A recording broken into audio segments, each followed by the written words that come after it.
So at this time, I'm going to invite you all to prepare to stand for the national anthem or the playing of national anthem. All right, so the minister is arriving, and let's pause as the minister comes to the platform. And when he shall have taken his place, then we'll prepare ourselves for the national anthem. The minister is being escorted by Dr. Coke Lloyd, our special person this morning for this conference. Welcome to you, Minister.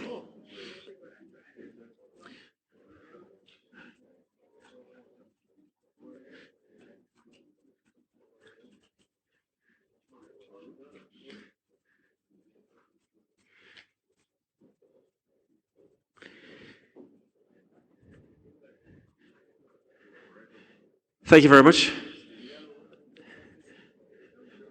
Minister, you can come, sir. I'll be up here too, Mrs. Dr. Cookland is here. The minister wondered if he alone would be on the platform. Welcome. So the platform party is in place, and other members of the platform party are also taking their place. And at this time, as the platform party settles in, we'll ask you to stand at this time as we prepare for the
Thank you. Audience may be seated.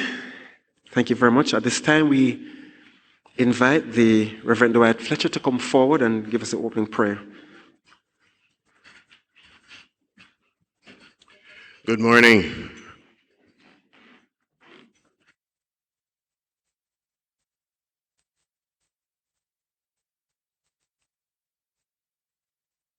Morning. We thank the Lord for this middle management conference. I was talking to Dr. Coke Lloyd earlier, the only one of its kind in the Caribbean. And one thing that these conferences do for us is that it disturbs our inertia, our tendency to go in the same direction at the same speed that we are traveling. It interrupts it, sometimes leading us in a different way. And our world has gone through so many changes over the last 2 years. Our inertia needs to be disturbed. Let's pray. Father, we want to thank you that all truth is your truth. And Lord, you are our God, our creator. But Lord, you are the best manager. You are the best strategist. You are the best economist. You are the best human resource person. So wherever we need wisdom, it comes from you. So Lord, today we submit to you. And we ask, Lord, through every presenter over this period, that you would elevate us. You'd lift our understanding. You'd make us better at what we do. So that, Lord, all our companies would expand and grow and touch many more lives. Lord, I want to thank you that you are the one who gives us the ability to gain wealth. You are the one who gives us witty ideas and thoughts of innovations for the future. And as we learn, Lord, by your Spirit, educate, transform, reform. And we pray this in Jesus' name. Amen.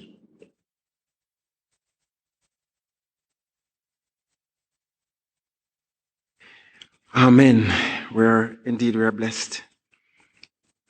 At this time, we're going to invite our special host, Dr. Jacqueline Coke-Lloyd, to come forward and to bring greetings. And following that, we'll have greetings from the international community through Miss Lyra Berenick. She's going to be connecting with us online, so prepare for that. So at this time, let's welcome Dr. Coke-Lloyd to come forward. Thank you.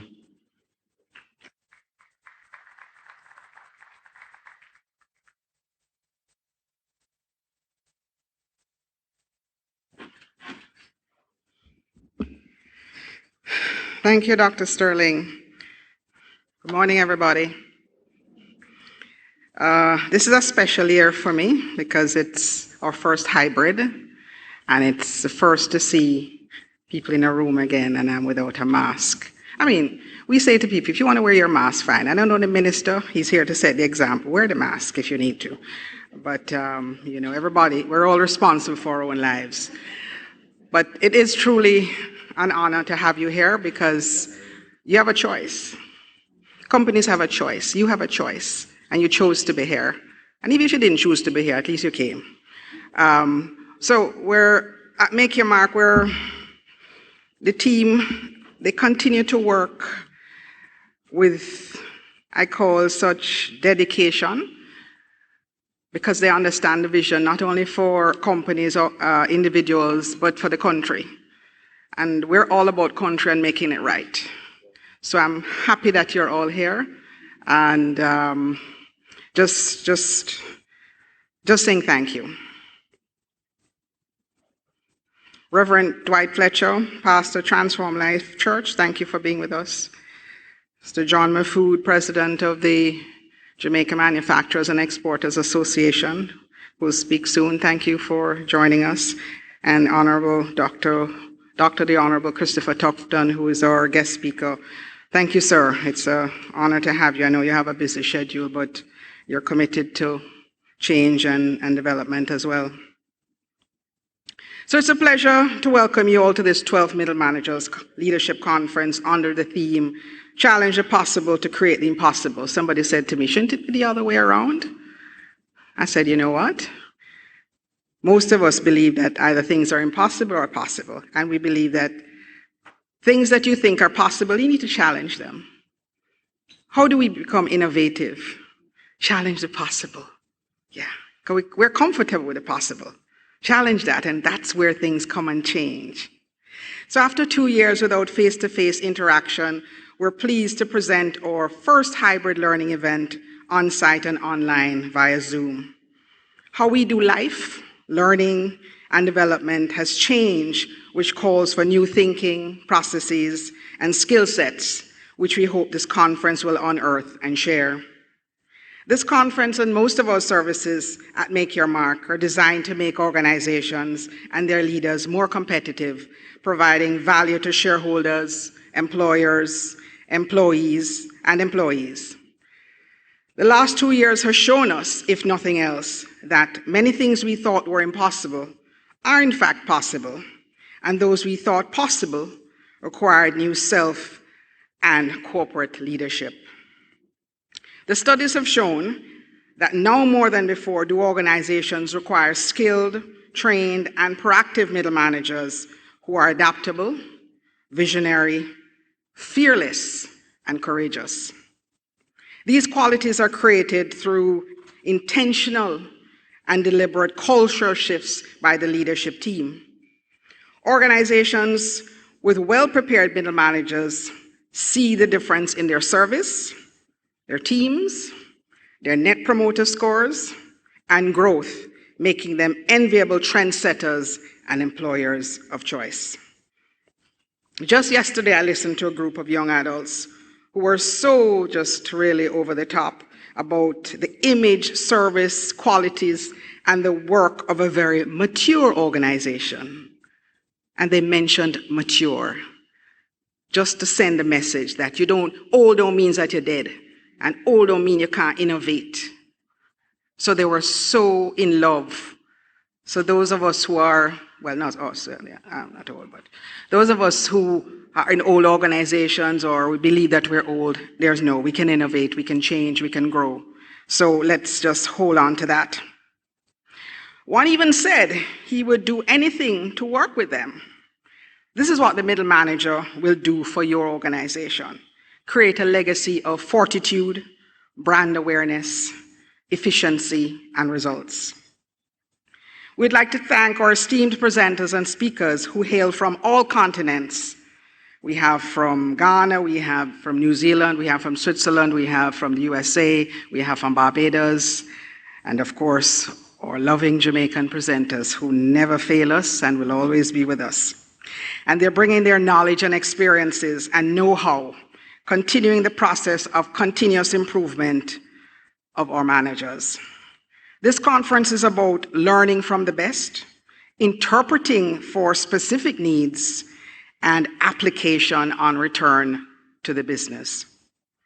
Our invaluable team has worked strategically to fulfill your expectations for the next 2 days, and we thank them for sharing in the vision.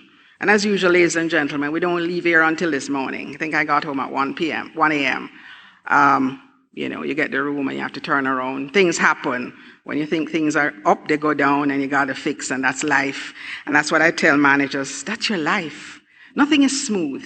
And if you like things easy all the time, it's not the job for you. Find something else to do. Management and leadership is about risk. It's about the ups, the downs, and just fixing it when it needs to get fixed and rolling with the punches. We also thank our sponsors who have been consistent, supportive, and loyal, who we know have choices, but chose to work with us. To our media partners, we're always grateful for your support and the dissemination of our findings. We are doing a middle manager survey again because we find it's very, very helpful. So we encourage all of you to fill out that form because it guides us in how we prepare, how we manage, and how we help your organizations with what's happening and how you actually feel. Because we were struck with one particular survey, we think we did 3 years ago, that the majority of middle managers didn't even know they were middle managers. And the majority of them did not believe that they were being given the kind of autonomy. So we feed this back and we say to the organizations, this is coming out from your people, so let's fix it, okay? So we thank all of you from all walks of life who have chosen or were selected to here to unlearn, relearn, and of course, learn, and just make this journey memorable. We're here to serve you, so just let us know how we can do it. Ladies and gentlemen, have an awesome 2 days. Thank you.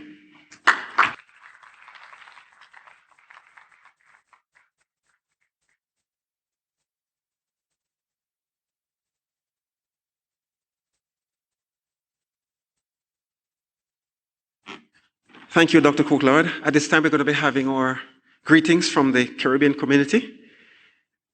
Mrs. Leela Baruning Singh, and it's going to be online. So let's be attentive to that. Good morning. Can you hear me?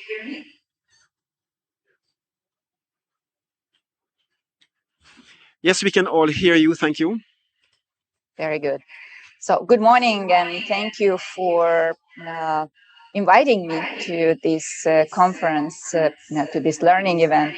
I wish I were in Jamaica to see your faces before me, but I did not want to miss this opportunity to participate in this event while I'm traveling for work. But I'm actually very happy to be able to address you using today's technology. It actually strikes me that we are at very pivotal time in the world. Last week, the IMF and the World Bank hosted the spring meetings. I had many conversations with the governments in the Caribbean, including representatives from the Jamaican government. And what was interesting about these meetings was the tremendous sense of urgency to make sure that the countries can rebound resiliently after a very challenging few years. And there is an adage that says within every crisis, there is an opportunity. And my question to all of us, or all of you, are you looking for these opportunities? And in this regard, I would like to stress the importance of learning. We live in a very rapidly changing world. Many children currently in primary school today will work in jobs as adults that do not even exist today. This is, by the way, the conclusion of that the World Bank made in its World Development Report in 2019, which is called "The Changing Nature of Work." If you haven't read it, read it. It's a very interesting report. It studies how the nature of work is changing as a result of advances in technology today. And it is very important to understand that to be successful in your business, to be successful in everything you do, you need to embrace technology. Work is consistently reshaped by technological progress. Firms adapt new ways of production, markets change, and actually societies evolve. Overall, technology brings opportunity and paves the way to creating new jobs, increasing productivity, delivering effective public services. And firms can grow rapidly thanks to digital transformation, expanding their boundaries and reshaping traditional production patterns. I cannot underscore the importance of technology. The rise of digital platforms for firms means that technological effects reach more people faster than ever before. Compared with the traditional companies, not the ones that are based on digital platforms, the latter are scaling up much faster and at a much lower cost. Let me give you some examples. For example, IKEA, the Swedish company, which was founded in 1943. Everybody knows IKEA. It waited almost 30 years before it began expanding within Europe. And after more than 7 decades, it achieved global annual sales revenue of 42 billion, which is significant, right? Now, let's look at the other example. Using digital technology, the Chinese conglomerate Alibaba was able to reach 1 million users in 2 years and accumulate more than 9 million online merchants and annual sales of 700 billion in just 15 years. So using the digital platform shows you how transformative it can be. Second, technology is reshaping the skills needed for work. The demand for less advanced skills that can be replaced by technology is declining. At the same time, the demand for advanced cognitive skills, social behavioral skills, and skill combinations associated with greater adaptability is rising. Already, it's evident in developing countries that this pattern is going on, but this pattern can also now be seen is emerging in developing countries. For example, in Bolivia, the share of employment in high-skill occupations increased by 8% points in a matter of a decade and a half. In Ethiopia, this increase was 13 percentage points. So this is happening throughout the world. And these changes show up not just through new jobs, replacing old jobs, but also through the changing skills profiles of existing jobs. Digital technology is also changing how people work, and the terms on which they work. The days when a person spends a lifetime working in the same place are actually over. There will be much more mobility and less stable jobs going forward. And countries need to prepare for that. So what should the governments do and what should societies do? First and foremost, the most important things is investing in human capital. This should be a priority for everyone in order for workers to build the skills that will be in demand in the very rapidly changing labor market. That's why I salute you for participating in this learning event, because constant learning is super important for you and for companies to be successful. Human capital today is the most precious resource, and countries are actually starting to recognize that and invest more in skills building and education. Another thing that countries need to do and governments need to do is to enhance social protection. A solid, guaranteed social minimum and strengthened social insurance, complemented by reforms in labor market rules.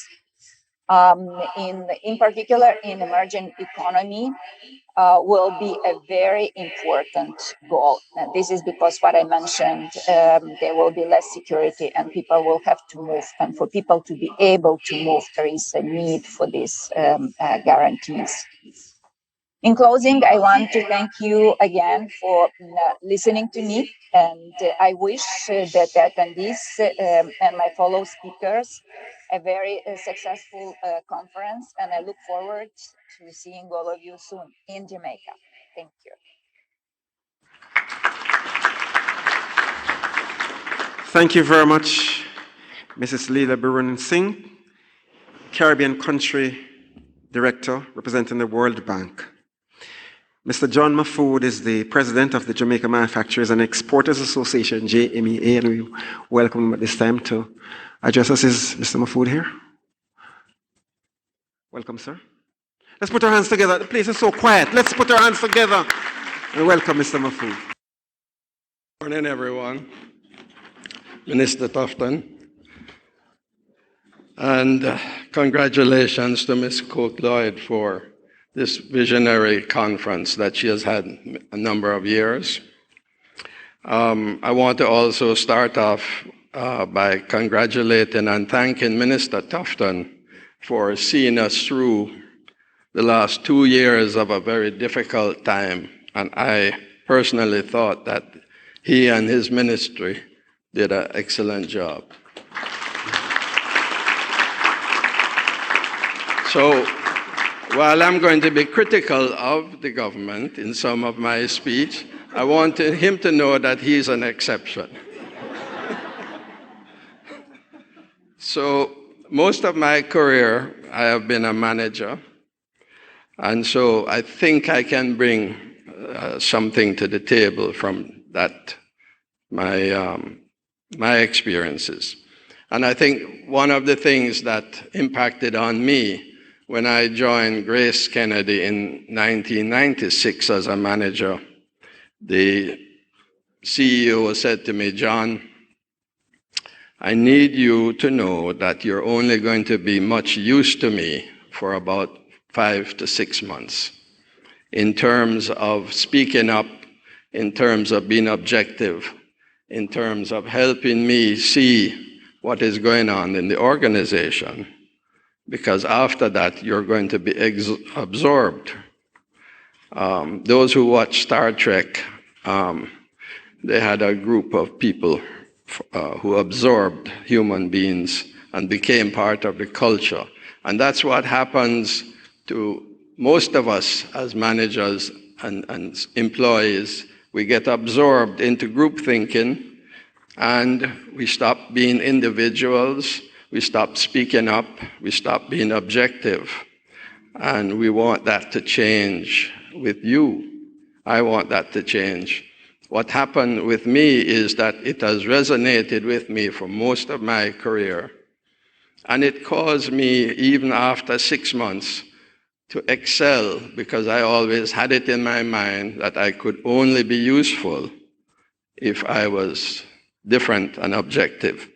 And so, in my case, I was promoted to the board of directors of Grace within 3 or 4 years as the youngest director. Anyway, that's not really the point. The point is you can make a difference if you stand out. So I'm happy to have the opportunity to address you today because you are really our future leaders, and I hope that you recognize this and plan your life with this in mind. My talk today will be primarily about my thoughts on leadership and how it relates to you. I was fortunate to attend a session recently with the president of Rwanda, and during the session he described a bit on how his country was able to come back from the brink of disaster in 1994. In 1994, the people of Rwanda turned on one another and killed almost 1 million of its own people. And that is out of a population of 10 million people. It took a Herculean effort to stabilize the country and try to develop it economically. And back in 1994, the average salary of a Rwandan was 600 Jamaican dollars per week. The country is landlocked and has no valuable minerals or oil deposits. Most people live off the land. So you can imagine how difficult it would be to be given the circumstances to undertake a meaningful change in the country. And during the last 10 years, the country has made huge strides based on the following. One of the fastest growing economies in Africa, 9.5% in 2019. They have doubled their per capita income. It's still low, it's $1,000 US, but that is meaningful given where they're coming from. Corruption is the lowest in Africa. They are 29th in the world in doing business and 3rd in Africa. Their murder rate is 3 per 100,000, and you know ours is 46 per 100,000. And literacy has moved to 76%. These are great strides by any measure. A number of the members of the audience asked the president how this was achieved. And the most important factor that I could gather from his presentation is that he developed a vision for the country, and it was embraced by the country. But to sell the vision, the president had to display strong leadership throughout this period, which inspired the people of his country. The other major global event is the war in Ukraine, which we see every night. The country was invaded by the second most powerful military in the world, and their young leader stayed. And through his powerful leadership, the people of Ukraine have sacrificed everything, including their own lives, to protect their country. Contrast this with Afghanistan. They had a military of 200,000, and they surrendered to a few thousand Taliban because their leader fled the country instead of staying with his people. He was a coward, and no one was willing to step forward in his absence. I have been inspired by these leaders, and it makes me want to be a better person. At the same time, it makes me sad when I consider our own country. We have so much going for us in terms of natural resources, educated people, and proximity to the US. Our productivity level and per capita income have not improved in the past 30 years. And we have a huge section of our population that are very poor. We also have one of the highest murder rates in the world. We rank 70 out of 180 countries on the Perception of Corruption Index, and 71 out of 190 countries in terms of doing business. You may be upset with me for pointing out our problems, but we need to be upset with ourselves for allowing this to happen. We in Jamaica need to be bold and courageous. And we need leaders to be bold and courageous, both in politics and in business. But unfortunately, we have not had that for most of our independence. How can we win the battle of crime without strong and honest leaders? We need leaders who can set the example for the people of Jamaica that we can feel proud of and want to follow. The current salary of a member of parliament is less than $4 million per year. This is woefully inadequate. Yet the government is afraid of increasing their salaries because of what they think it will say to the rest of the country. So we are left to wonder how they supplement their income. This ties into our perception that politicians must be corrupt. Our politicians are afraid and unwilling to tackle the difficult problems that face our country. Think of the fact that 1 in 5 households steal electricity, but we don't do anything about it. And that's not to say that we want to put people in jail, but we need to do something about it, because when you have over 400,000 people involved in theft, it perpetuates a culture that is not healthy. And I want to mention to you that I'm not suggesting that our ministers and our members of parliament are necessarily corrupt. It just sends a bad signal. And what in reality happens is presumably they earn their living from doing other things, whether it is being a lawyer or a business person. And that's not what we want from our leaders. We want them to be dedicated full-time to running the country, not running their other business. As it is now, we have low expectations of ourselves, and this translates into poor performance at all levels. You as young persons need to look inside yourself and produce the best for your family, your company, and your country. Do not emulate the negative attitudes around you. We need new and courageous body of young people that can turn this country around. Just know that the willpower to make a difference is within each of you. Our failures are not just because of our political leaders, but also because of our own acceptance of mediocrity. This means you must be involved in politics. You must speak up when you see things are wrong, and you must work harder in your personal capacity. Our economy can grow with our combined efforts. We have weathered the storm of COVID-19, and our macroeconomic situation is stable. We can grow in a number of areas given opportunities, including export to the Caribbean because of the freight rates that favor inter-island trading. I see William Mafood is here, so I hope that his company increases their exports, that they're doing well. They're now exporting to Cuba, I understand. Online selling through many websites, BPO and tourism, agriculture, etc. So what is holding us back? Yes, I know there are still problems with high cost of security, high cost of electricity and gas, high cost of corruption and crime, shortage of containers which cause supply chain problems. We have to fight our way through these problems and deliver our goods and services on time. One of my US distributors tells me that he could do 30% more business with Jamaican exporters if only he could get the goods. Instead, he gets excuses for non-delivery. I suspect that our failure to excel is not just related to exports, but covers all our businesses. What gives me hope?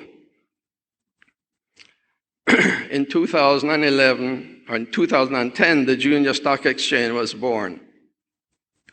44 companies have now come on board, and these companies have been totally transformed. The performance of the management of these companies have been lifted. I don't know if it is because of the additional scrutiny or the pressure to deliver profits to shareholders that comes from being listed that has lifted their performance. I just know that it has happened, and it is in all of us to excel. Today, the junior stock exchange is worth $200 billion. My own company, I only say this for this purposes of my speech, is worth US $50 million based on the stock market versus $5 million when we listed 10 years ago. And I am not alone. Virtually every company that has gone on the junior stock exchange has been lifted in that way in terms of valuation. And the JME has signed a memorandum of understanding with the JSE in order to bring more companies on board. And during my tenure as president, I am hoping that we can get to 100 companies that are listed. Also, don't forget our world-class tourism industry. Our homegrown, all-inclusive hotels rank among the best in the world. And we have to compete for international tourists with many countries that offer sun, sea, sand, ganja, sex. The hotels have to compete with foreign-owned hotels right here in Jamaica. And this sector has shown the rest of us that we have it within us to be the best. I'm just changing the subject a little bit, and this will be short. Finally, just one other piece of advice for you in your approach to business. The COVID-19 pandemic and the war in Ukraine should show us that we must always operate with our business and lives on the basis that the unimaginable can happen at any time. And we must prepare for this and become self-reliant. Prior to COVID-19, we had a fairly long run when things were going well for us economically. And we were making plans for this to continue forever. Then all of a sudden, in early 2020, COVID-19 happened and almost brought us to our knees. Be assured that these major events happen every 10 years or so. And you must run your business with this in mind. Before this, we had the world financial meltdown in 2008. Before that, Jamaica had its own financial meltdown in the 90s that destroyed our financial sector and a lot of our manufacturing sector as well, who had large loans that they couldn't repay. This also, of course, damaged our own middle class. I could go back further in time to show you more examples of major and unexpected events. The point I'm making is whether you're in your personal investments or your business, you have to run it on the basis that you need to protect yourself for the unknown. I'll end by saying Jamaica's future is in your hands. Be decisive, be bold, and remember your actions count as a leader. Thank you, everyone, for your attention. I wish you all the best for the future and for this conference. Thank you.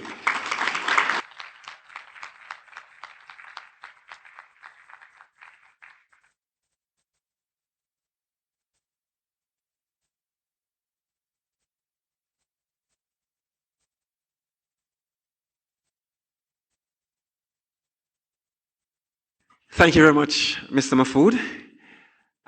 Powerful words, but we move on as we pull our agenda together. Our special guest speaker this morning needs no introduction because we all know him. In addition to being MP for West Central St. Catherine, he's also the Minister of Health and Wellness. But did you know as well that in 2010 he was also named by the influential Gleaner as Man of the Year? Yes. Did you know he's also an author and an academic. It's also in your program. Let's put our hands together and let's welcome our own Dr. the Honorable Christopher Tufton to speak to us.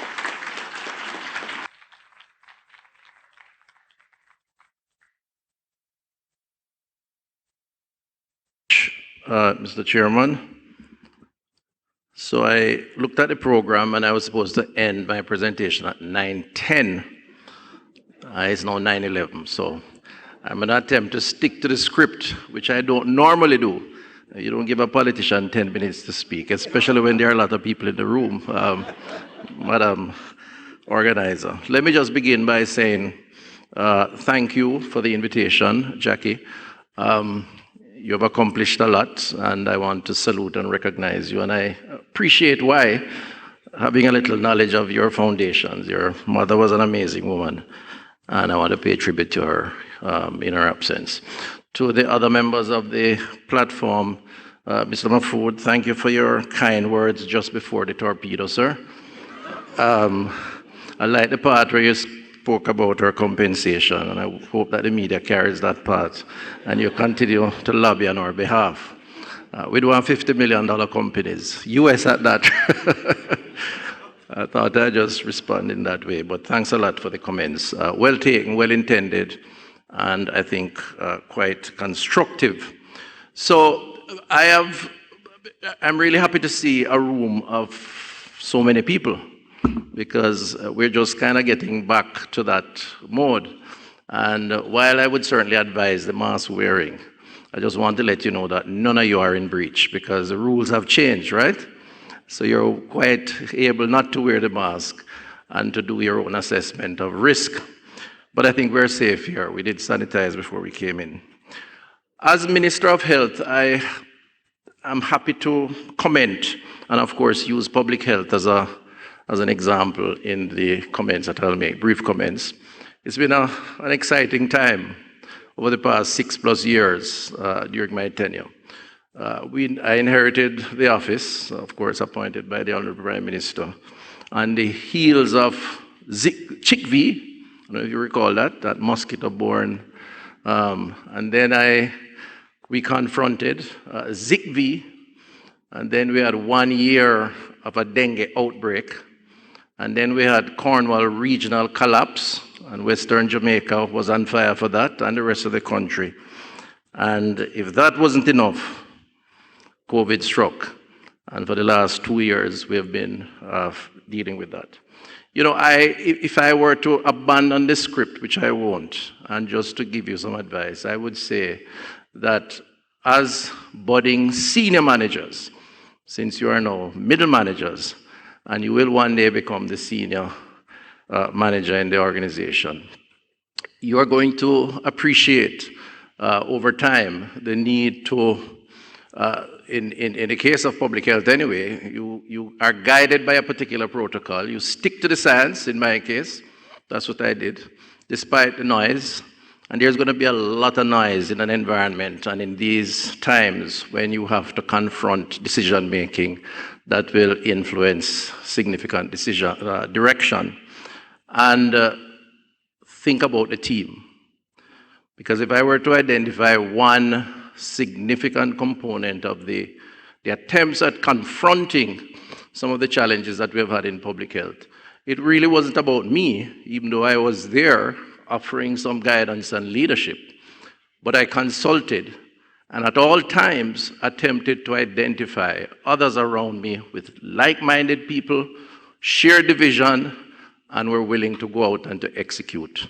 So we are as important as the team. And I would advise all of us to bear that in mind. In public health, we had 23,000 members of the team right across the length and breadth of Jamaica. And COVID was substantially confronted on the ground, not in the air. The contact tracing, the testing, and I pay tribute to the thousands of primary healthcare nurses and doctors in particular who has played such a big role. So I'm pleased to be here, and the challenge, the possible to create the impossible, I think, is an interesting topic, and I think one that is quite relevant.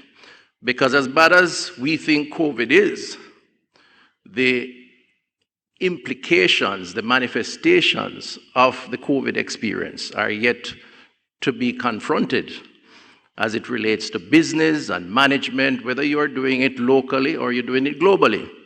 I think the world has not yet experienced the full effects of the COVID pandemic. And already you're seeing the disruptions, the turbulence, whether it is through logistics, production, people movement, decision-making about how you configure your production systems, how you respond to new concerns of consumers. The most consistent feature of the future, from my perspective anyway, is not that you fight to conform to the status quo, but you see yourself now as a natural transformer to adjust to the new realities of our time. So you are going to have to confront the rules of your organization as middle managers. We all have rules. You have a job description. You have a terms of reference. And if you are bogged down solely with conforming to that, you're likely to have a very, very difficult time. And senior managers are wise, I believe, to begin a process of re-examination of how employees and middle managers operate within their particular context given the new dispensation. And we are entering a new era and a new dispensation. So from our perspective, it can't be business as usual. And we attempted in the COVID experience to operate as a not business as usual, because COVID could not have been confronted using the same methods, the same approaches. Even though at first we had to begin that way, but we had to position ourselves to evolve as we went along. So things like use and increased use of telemedicine, the physical expansion of facilities to deal with COVID in particular, highly contagious disease, and the re-equipping and retooling of staff in a very short space of time to confront what was the most significant threat were all features of that evolution, which had to take place rapidly and as we went along. There was not much time to plan. So this was only possible, and I'm getting to the script now, with the participation of middle managers. We have a head office in New Kingston, just up the road there, and we would meet every day and spend hours planning. Then you have to go to cabinet to get approvals. But ultimately, if the team on the ground was not with you, that primary healthcare nurse in, give me a bit, Clarendon, then all that you plan at this level is going to come to naught. And so that was critical. Whether it were the departments, the agencies, we had to transform the mission to a team effort as it relates to understanding it and implementing it. So as we look to build forward in a better way from COVID-19, it is required as a society that we continue to challenge the possible to create, as the theme suggests, the impossible. By that I mean we must examine the bounds of what we feel is possible. And in the terms of public health, our approach is that COVID and the experience to date has to now be viewed as an opportunity for transformation. So I've stopped looking at COVID as a threat. So don't worry about my comments about the mask. If you don't want to wear the mask, that's your prerogative. My position right now is how do we as a team and as a country pull the opportunities out of the COVID experience? And in pulling those opportunities, how do we adjust the systems? How do we adjust the approaches? How do we manage the threats? And how do we build resilience and sustainability so that a future threat that is similar to COVID or maybe different from COVID has a different set of skill sets and approaches and attitudes to dealing with that future dispensation. So when I was asked to speak on this, I thought immediately about an issue that we're confronting now in public health around the future of work. And This is a challenge that I think confronts all organizations. And we have seen how COVID has created adjustments to the work environment, the work from home, the technology use, and so on. But now that COVID has ended, the question is, what do we keep and what do we abandon? What represents the optimal arrangements around the future of work? In public health, our challenge is extended to the demands on public health professionals. And there is and will continue to be, in the years to come, a shift through mass migration and recruitment of public health professionals from the developing world, from countries like Jamaica, to the developed world. Because the practical reality is that we can't afford to pay the salaries that are paying. Let me give you a few of the features of the new dispensation, which requires a rethink of the future of work around public health. You, as a nurse, a specialist nurse, your bond will be paid, so you owe no obligation. Your visa requirements are waived. Your English entry exam and technical exam waived. Once you are a nurse practicing in the Jamaican dispensation, the Jamaican healthcare system, as a qualified nurse, there are at least 3 major markets that I know you export to, Mr. Mahfoud, but I won't name them, where if you want a job in a hospital to get 3 to 4 or 5 times the salary that you're getting here, it's available. And we understand why that is the case, because the future arrangements around public health has also shifted because of COVID. There's a greater emphasis on how we serve our constituents, for want of a better word. And there is a huge gap. And so one of the things that we are now confronting around the future of work in public health is, how do we configure new arrangements so that we are not left with these huge gaps that ultimately affects our own citizens or patients. So the discussions now around flexible contracts.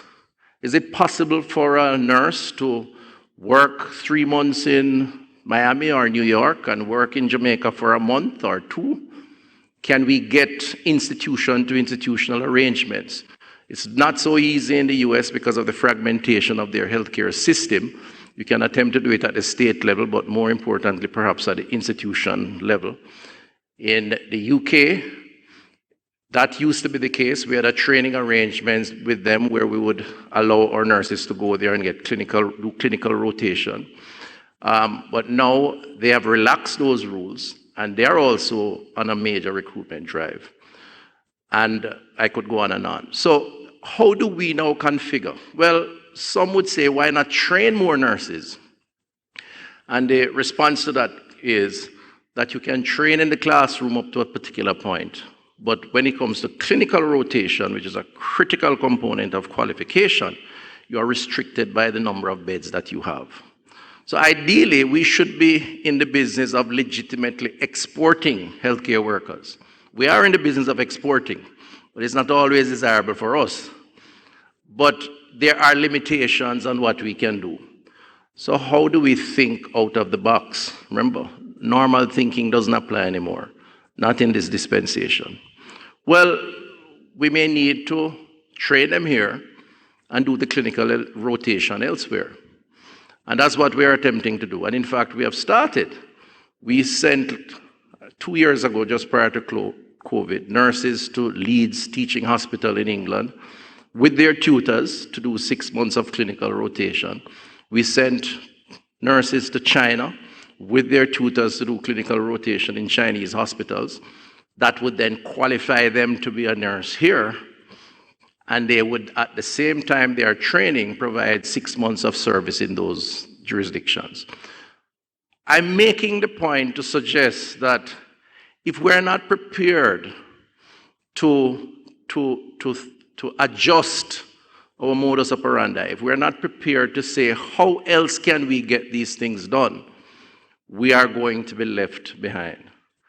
And as middle managers, you're going to have a critical role in that regard, because in a sense, you are perhaps the closest link to the ground operation, closer than, of course, the senior managers, and your feedback. You may be not the senior, but you're probably the key influencer, and that's a big thing. Sometimes it's more powerful than the senior, by the way, but don't tell the seniors I said that, okay? So today, I think that the workshop and the discussions that you are going to have is timely. And if I were to offer any advice, I would say it really is how you engage in a process of critical thinking. And maybe we need to review the literature on critical thinking. It's a process of how you can be self-critical. When we were confronting COVID, I had to appreciate the many critiques that came in every single day. Some of them were extreme. I mean, I've had to call some resignations several times. And you could hand it in if you wanted to as a response, but then you decide not to, right? But you have to consider all concerns, and you have to be willing to change. Change is the only constant in this environment. And your ability and willingness to adjust and to build team effort around your objective is going to allow for sustainability. I've abandoned my script. Thank you very much. Have a good morning.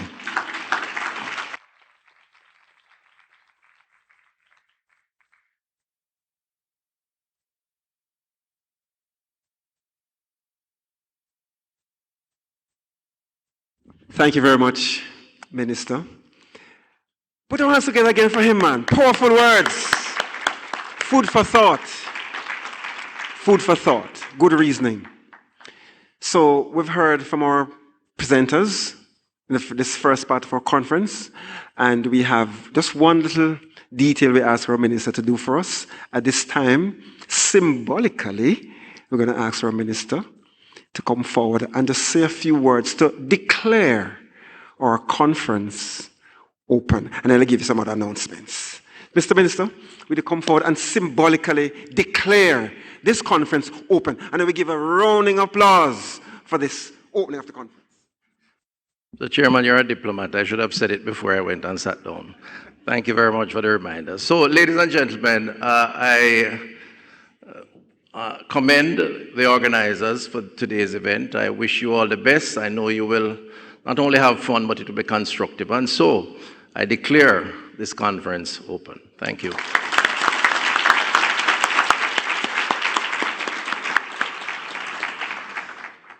Thank you very much, sir.